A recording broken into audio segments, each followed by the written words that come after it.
asked to write a jazz nocturne for a collection. And of course, there's not really such a thing as a jazz nocturne. So I kind of had license to make up whatever I imagined it to be.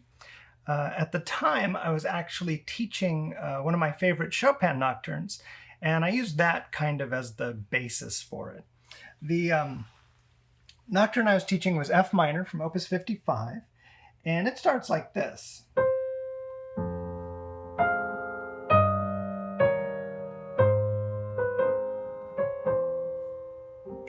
And I thought that left hand, since it kind of has this almost stride feel to it, would work really well for a jazz nocturne.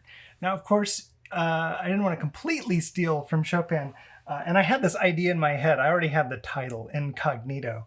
And so going from like the idea of something a little bit sneaky, I thought of doing it, dropping the octave and then making the top chord staccato. I just thought that was kind of a neat sort of sneaky feeling to the tune. And it's, kind of a funny story because when I wrote it, I had procrastinated quite a bit and forgot the deadline. And the publisher called me like 3 or 4 days before and said, "Hey, do you have a piece for us?" And I didn't want to admit it, so I just said yes.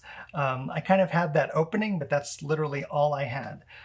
So anyway, I said, I'll send it in Friday. So I had 3 days to kind of figure the rest out.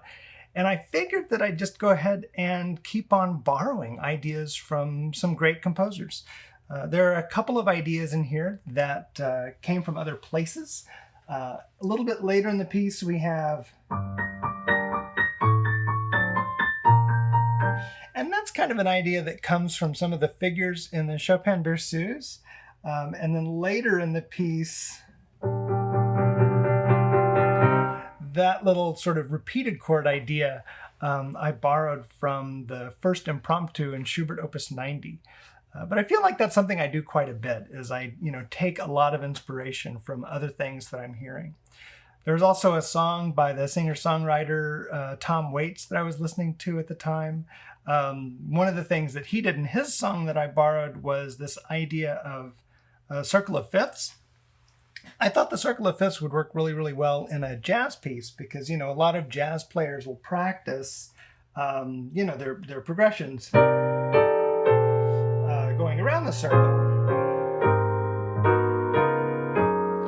And so I figured,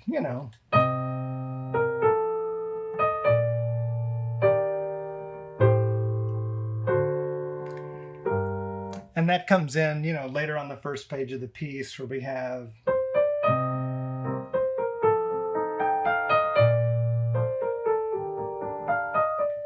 So anyway, straight out of like a jazz harmony workbook, having this idea of the roots, doing like a 2-5-1 progression, and then the right hand doing 3rd and 7th of the chord.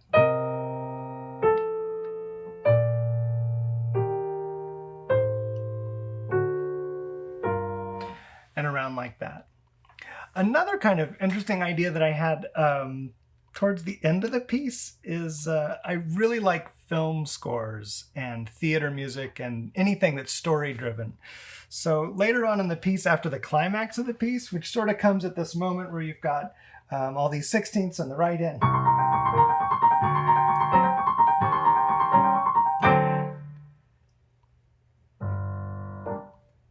There's this.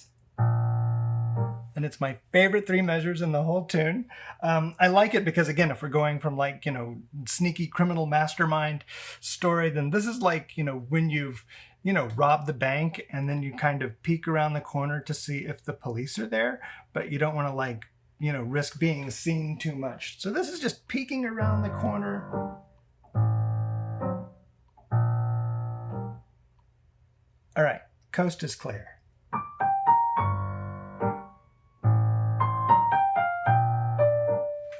And then you're okay to go. Anyway, really love that idea and think it's kind of a clever moment. All right, A little something for the teachers watching. Students at this level are often starting to explore the idea of more than one voice in one hand. So I have a moment in here to help you introduce that to students. It happens in that circle of fifth spot where we come up to an E flat, have a second voice come down, and then this comes up to a G. And the way I recommend fingering it is that when you play this 5, 4, 3, 2, and then substitute fifth finger on it. And that allows you to really achieve that texture. Another thing that will really help is making sure that the lower voice is just a little bit quieter than the upper voice. So as we come up, make sure this is quieter, more, less, more, then the lower voice can sort of join as the crescendo happens. So if I do it right, it'll sound a little something like this.